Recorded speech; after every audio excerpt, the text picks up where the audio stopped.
ओम श्री गुरुवे नमः। ओम शांति शांति शांति। प्रणाम भगवान। भगवान एक सत्संग मुंडक उपनिषद प्रवचन श्री स्वामी अखंडानंद सरस्वती जी महाराज द्वारा विरचित मुंडक सुधा से प्रवचन नंबर 30 मंत्र नंबर 7 से 9 तक ब्रह्म ज्ञानी की महिमा पार्ट 5 एपिसोड नंबर 2 लेते हैं। भगवान स्वामी जी बताते हैं कि अगर अपने अपने मन की आवाज़ मानने लगो।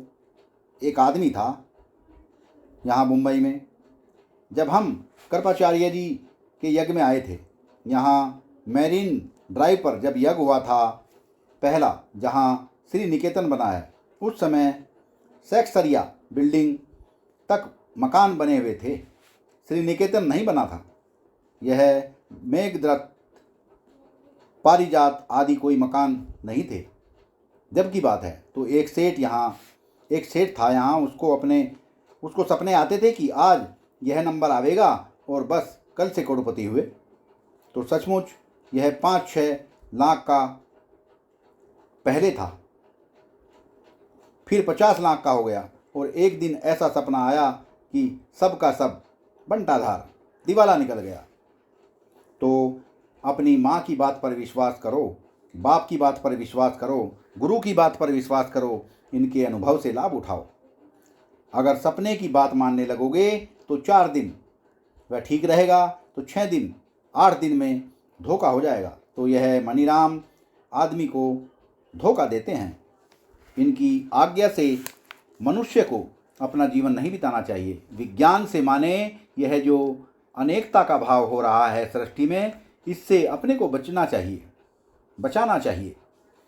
तो जब यह आत्मा अपने को अंतःकरण से जुदा कर लेता है तो महात्मा हो जाता है। इस अंतःकरण में मैं करके मत बैठो, इस अंतःकरण को मेरा करके मत बैठो। यह तत्व ज्ञान का मार्ग है। न यह तुम हो न यह तुम्हारा है। जैसे सपना दीर्घ संस्कार से आता है और कभी सच्चा हो जाता है, यह गुणाक्षर न्याय से ही सच्चा होता है। गुणाक्षर न्याय क्या है? गुण अन्न में से निकलते हैं तो कभी कागज पर चलते हैं, तो संयोगवश कुछ अक्षर बन जाते हैं। अब गुण को तो अक्षर लिखना नहीं आता है, वे तो बाई चांस संयोगवश वे अक्षर लिख जाते हैं। तो बोले यह गुण बड़ा भारी पंडित है। क्यों? कि उसने तो अक्षर बना दिया। अब गुण के बनाए हुए अक्षर को पढ़ने लगो तो अच्छे विद्वान हो जाओगे, भला गुण हो जाओगे, अच्छे विद्वान हो जाओगे भला, और गुण ही हो जाओगे। इसी प्रकार ये जो अपने सपने होते हैं, ये जो अपने मनोराज्य होते हैं, ये द्वेष से पूर्ण होवें तो यह बुरे बुरे सपने आते हैं, और राग से पूर्ण होवें तो मोहब्बत के सपने आते हैं। ये सच्चाई बताने में समर्थ नहीं है, इसलिए महात्मा लोग अंतःकरण से असंग होकर रहते हैं। तो कर्माणि विज्ञान मयश्च आत्मा। यह सज्जन कल कहे यह भला पर ब्रह्म परमात्मा को गे क्यों बनाते हो? असल में परमात्मा को गे नहीं तो अज्ञे बना दो। तो आज ही वेदांत विचार को तिलांजलि दे दो। भले शोपेनहावर हो जाओ, भले तुम कांट हो जाओ, रहस्यवादी हो जाओ, अज्ञेवादी हो जाओ, कुछ भी हो जाओ, यदि परमात्मा को गे नहीं मानोगे तो अज्ञे मानोगे, और अज्ञे मानोगे तो जिज्ञासा की प्रवृत्ति तो आज ही समाप्त हो गई। नहीं भाई, परमात्मा न गे है न अज्ञे है, यह दोनों से विलक्षण है। यह बड़ी विलक्षण बात है कि परमात्मा न तो घड़ी की तरह गे है और न तो आकाश के छोर की तरह अज्ञे है। यह तो दोनों के बीच में से रास्ता निकालना पड़ता है। बहुत विलक्षण परमात्मा गे है। कब तक? जब तक तुम विज्ञान में होकर माने अंतःकरण से एक होकर ज्ञाता बन बैठे हो। यदि परमात्मा गे है तब तो तुम्हारा ज्ञाता होना सफल है, और यदि परमात्मा गे नहीं है तो क्या होगा? या तो तुम कहोगे कि बस संसार ही गे है और संसार को जानो और उसमें फंस जाओ, और या तो यह कहो कि परमात्मा अज्ञे है और मैं अज्ञानी हूँ। देखो, अगर परमात्मा अज्ञे है तो तुम क्या हुए? बोले अज्ञानी।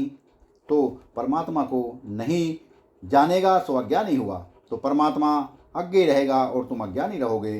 यदि तुम कहो कि परमात्मा तो अज्ञेय है लेकिन संसार ज्ञेय है, तो संसार ज्ञेय रहेगा और तुम ज्ञाता। तब भी जीव दशा का भंग नहीं हुआ। यह ज्ञाता भी जीव दशा है और अज्ञ भी जीव दशा है। तो जीव दशा से मुक्ति नहीं मिल सकती। जीव दशा से मुक्ति मिलने की पद्धति क्या है कि जब तक मैं ज्ञाता हूँ तब तक जगत ज्ञेय नहीं है, परमात्मा ही ज्ञेय है। ज्ञेयम यत्तत् परवीक्ष्यामि यज्जात्वा अमृत मर्सुत्वे। हम तुमको वह ज्ञेय बताते हैं जिसे जानकर अमृत तत्व की प्राप्ति होती है। ज्ञानम ज्ञेयम ज्ञानगम्यम हृदि सर्वस्य विशिष्टम। जब तक विवेक कर तुम अपने को ज्ञातापने से जुदा नहीं करोगे। यह ज्ञाता कौन है? विज्ञान में कोष में आरूढ़ है, विज्ञान रूप अंतःकरण में आरूढ़ है, जो चिदाभास है, जो अंतःकरण विच्छिन्न चैतन्य है। दोनों पद्धति है, आभास भी और अंतःकरण वंचित कुटस्थ भी, माने बुद्धि सहित चैतन्य और चेतन सहित बुद्धि। इसी का नाम तो अध्यास है। यह जो अध्यास की दशा है, इसमें अपने में ज्ञाता भासता है और परमात्मा ज्ञेय भासता है। तो पहले यह विवेक करो कि मैं ज्ञाता नहीं, शुद्ध ज्ञान स्वरूप हूँ। अब परमात्मा के बारे में सोचो कि वह ज्ञाता का विषय ज्ञेय नहीं है और ज्ञाता का विषय अज्ञेय भी नहीं है। वह तो नित्य शुद्ध बुद्ध मुक्त ब्रह्म ही है। वाह भगवान वाह। अब इसमें एक बड़ी विलक्षण बात है कि कई लोग ऐसे भी होते हैं जो विवेक कर यह निर्णय कर लेते हैं कि मैं ज्ञेय से न्यारा ज्ञाता हूँ, मैं दृश्य से न्यारा दृष्टा हूँ, मैं साक्ष्य से न्यारा साक्षी हूँ। बहुत अच्छा, आपने बहुत बढ़िया विवेक किया। आपके मुँह में घी शक्कर आपको खूब मीठा लगे, स्वाद आवे, लेकिन यदि वे इस प्रश्न पर विचार करने से मुकर जाएंगे कि यह ज्ञेय क्या है, यह दृश्य क्या है, यह साक्ष्य क्या है, अपने को केवल ज्ञाता दृष्टा साक्षी जानकर सब कुछ हो जाएंगे, तो उनको अद्वैय तत्व का ज्ञान नहीं होगा। बोले यह रही किताब और मैं इसको जानने वाला, इससे अलग, और किताब चाहे टूटे चाहे फूटे। महाराज यह क्या बनता बिगड़ता है? अब यह क्या हुआ? दरअसल तुमने अपने को किताब से न्यारा तो समझा, लेकिन किताब क्या है यह तो अभी तुमको मालूम ही नहीं हुआ। क्यों मालूम नहीं हुआ? यह किताब जो है इसमें सिर्फ दो ही दिशा है विचार करने की। या तो इस किताब के उपादान का विचार करो। इसमें जो यह काली काली लकीरें अक्षर मालूम पड़ते हैं ना, यह शाही के हैं और लकीर से बनाए गए हैं, और कागज़ भी माटी के विकार से ही बना हुआ है। तो असल में इसमें लकीरें और शाही और कागज़ और जिल्द जो भी किताब में मालूम पड़ रहा है, यह मृद विकार से न्यारा नहीं है। तो किताब का उपादान क्या है? मिट्टी। तुम्हारे शरीर का उपादान भी मिट्टी, तुम्हारे अंतःकरण का उपादान भी मिट्टी, पंचभूत, तंत्र, तन्मात्रा, समझो। तो अब इनके उपादान का विचार करते हुए किताब का उपादान, शरीर का उपादान, अंतःकरण का उपादान माने मूल मसाला, कि किस मसाले से ये सब पैदा हुए हैं, इसका विचार करते करते जगत में देखो एक भूत सूक्ष्म जिसमें नाम प्रकट नहीं हुए हैं और नाम रूप का बीज है, वैसी सत्ता वह परमात्मा में कल्पित है, वह परमात्मा में माया है। अब दूसरी दिशा उसकी यह हो सकती है कि आओ हम आंख बंद कर लें तो किताब नहीं दिखेगी, मन बंद कर लें तो आंख नहीं दिखेगी। तब यह क्या है? यह दृष्टा की दृष्टि है। यह अखंड परमात्मा में जैसे अनंत कोटि ब्रह्मांड कल्पित हैं, वैसे यह धरती भी कल्पित है, और इस पंचभूत में यह हम तुम वह सब कल्पित है।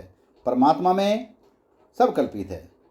या तो यह कहो कि संपूर्ण जगत के अधिष्ठान सच्चिदानंद घन ब्रह्म में यह संपूर्ण विश्व दृश्य कल्पित है, मिथ्या है, विवर्त है। और या तो यह कहो कि यह संपूर्ण सृष्टि मुझ सच्चिदानंद घन दृष्टा की दृष्टि का विलास है। तो यह सच्चिदानंद घन और यह सच्चिदानंद घन केवल उपाधि के पकड़ने से अलग अलग मालूम पड़ते हैं और उपाधि को छोड़ देने पर एक अखंड अद्य सच्चिदानंद घन ब्रह्म है। सत्संग को विराम देते हैं भगवान, आगे का सत्संग कर लेंगे। प्रणाम भगवान।